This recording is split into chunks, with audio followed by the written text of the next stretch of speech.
One of the most dangerous invader in America is not a storm, a virus, or a criminal, but a fast-breeding wild animal tearing through farms, highways, and even city parks at night. Across the United States, invasive wild boars, also called feral hogs, are exploding in number, and the damage is no longer limited to rural land. From shredded crops and destroyed lawns to vehicle crashes and growing reported attacks, this crisis is spreading faster than most people realize. In Texas alone, communities are struggling to protect homes, food sources, and public spaces as entire groups of wild boars move in searching for their next meal. Why are they multiplying so quickly? Why are traditional control methods failing?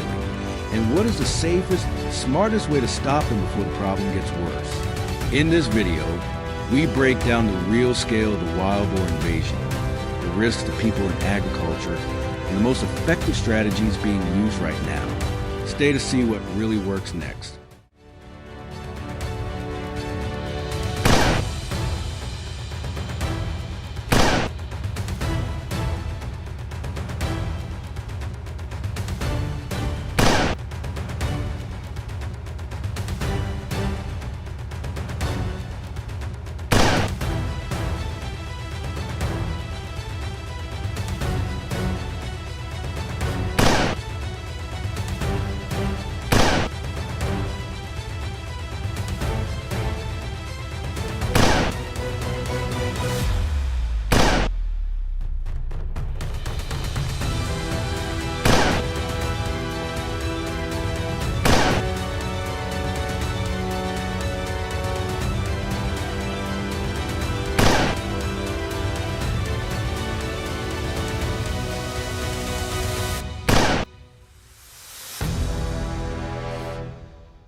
To understand why feral hogs have become a national crisis, you have to look at how quickly they reproduce and how easily they adapt. A single female can produce multiple litters, and in areas with food, water, and cover, populations can grow faster than local control programs can respond. These animals are intelligent, highly mobile, and active at times when people are least prepared to notice them. They move through cropland, ranches, creek beds, wooded edges, and suburban green spaces with surprising speed, often returning to the same locations once they find a reliable food source. That is why many communities first notice the problem only after heavy damage has already happened. Farmers may wake up to torn irrigation lines, rooted fields, and acres of crops destroyed in one night. Homeowners may find lawns ripped apart, gardens flattened, and fences damaged. Drivers face another threat entirely, because collisions with large feral hogs can cause severe vehicle damage and serious injuries. The risk rises even more where roads cut through feeding routes near farms and brushland. In Texas and other heavily affected states, this is no longer treated as a rare nuisance. It is an ongoing management emergency that affects agriculture, public safety, infrastructure, and local budgets. Beyond the visible destruction, feral hogs also disturb soil structure, compete with native wildlife for food, and damage habitats used by ground-nesting animals. Their rooting behavior can accelerate erosion and degrade water quality when stream banks and wet areas are repeatedly disturbed. For landowners, the financial loss is only part of the problem. The time and labor required to repair land after repeated invasions can be overwhelming. For cities and suburbs, the challenge is different but just as serious, because feral hogs are increasingly comfortable entering parks, neighborhoods, and public spaces in search of trash, pet food, and landscaping plants. As numbers rise, sightings become more frequent, and so do dangerous encounters. This is why experts emphasize early action, coordinated control, and long-term planning, instead of one-time responses that only push the animals from one area to another. Another reason the issue keeps expanding is that fragmented efforts rarely reduce entire sounders at once. Removing one or two animals may create temporary relief, but surviving groups quickly shift movement patterns, become harder to detect, and continue breeding. In some regions, pressure from human activity can even push them toward new properties, spreading the problem across county lines. That is why effective control usually depends on timing, tracking, local knowledge, and the ability to identify where hogs feed, rest, and travel. Understanding trails, wallows, crop edges, and water access points helps managers predict movement and choose safer response strategies before damage escalates further. Without planning, costs rise, risks grow, and results stay weak.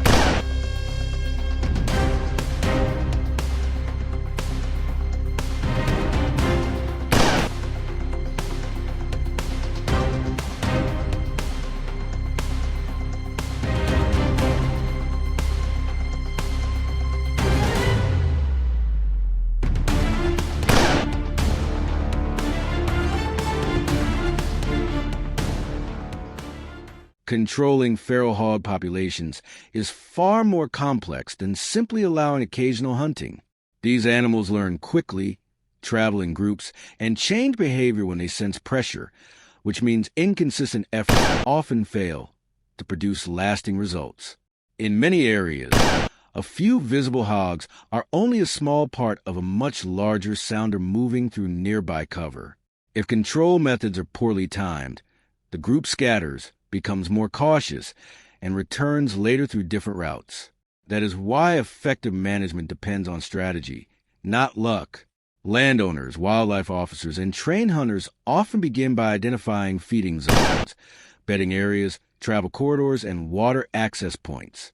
They study fresh tracks, routing patterns, trails, and signs of repeated movement to predict where hogs are most likely to appear. This planning reduces wasted effort and helps teams respond more safely in difficult terrain. In wooded areas, dense brush and uneven ground can limit visibility and shorten reaction time, increasing the risk of accidents. In open fields, distance and movement speed create different challenges, especially when hogs spread out and run in multiple directions. Weather also matters more than many people assume. Heavy rain can erase tracks. Strong winds can affect awareness and accuracy, and extreme heat can alter movement patterns, making hogs more active at night. Because of these variables, experienced teams rely on preparation, communication, and local knowledge before taking action. Another key point is safety and compliance.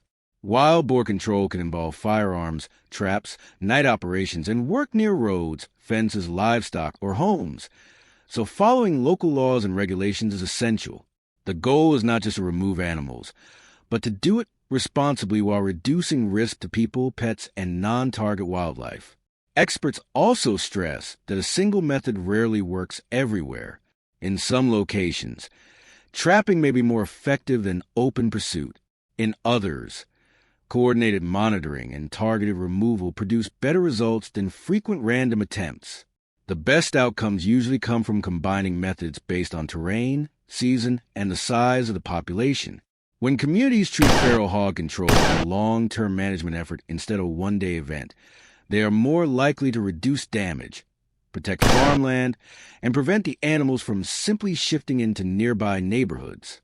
This is the point where discipline, planning, and cooperation start making a measurable difference over time. Consistent reporting from residents, farmers, and drivers can also improve response speed by showing where new activity appears first. When sightings, crop damage, and road incidents are documented early, teams can prioritize hotspots before losses spread. This kind of shared information turns scattered reactions into organized action, which is critical in regions where feral hog populations expand rapidly from season to season.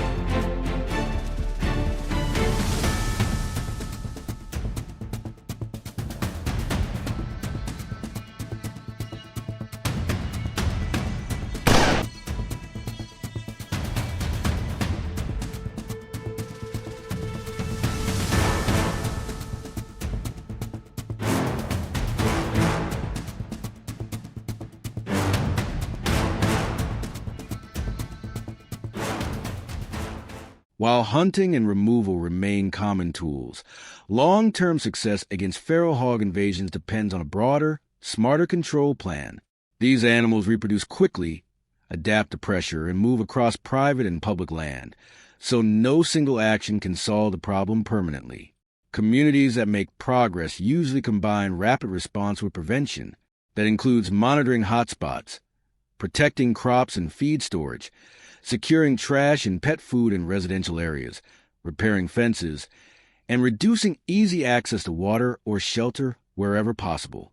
The goal is to make farms, neighborhoods, and public spaces less attractive before hogs establish repeated feeding patterns. Technology is also playing a growing role in control efforts. Motion cameras, thermal tools, mapping data, and coordinated reporting help teams track movement and identify where damage is likely to spread next. This allows landowners and local authorities to focus time and resources where they have the greatest impact instead of reacting after losses increase. Public awareness is just as important. Many people underestimate how fast feral hog populations can expand or how much destruction one sounder can cause in a short period. When residents report sightings early and avoid actions that unintentionally feed wildlife, communities gain a better chance of stopping expansion before it becomes a constant threat. Humane and effective management also requires clear rules, trained personnel, and cooperation across property lines, because hogs do not recognize boundaries. If one area takes action while surrounding land remains unmanaged, the pressure simply shifts and the cycle continues. Real results come from consistency, coordination, and long-term commitment. The feral hog crisis is not only an agricultural issue. It is a public safety, environmental, and economic challenge affecting rural and urban regions alike. The good news is that damage can be reduced when the response is organized, data-driven, and sustained over time. Understanding the scale of the problem is the first step. Acting early is the second. Working together is what makes control strategies truly effective. If your area is dealing with feral hog activity, share what methods have worked, what challenges you face, and what solutions should be tested next. Your experience may help farmers, landowners, and local communities protect their property and reduce future losses. If you found this breakdown useful, support the channel by liking the video, sharing it with someone who needs this information, and subscribing for more practical reports on wildlife management, farm protection, and real-world environmental issues. The most important lesson is simple. Waiting makes control harder. A small early response can prevent years of damage, but delayed action often leads to higher costs, wider spread, and more dangerous encounters. Smart prevention, targeted removal, and community coordination are the path forward.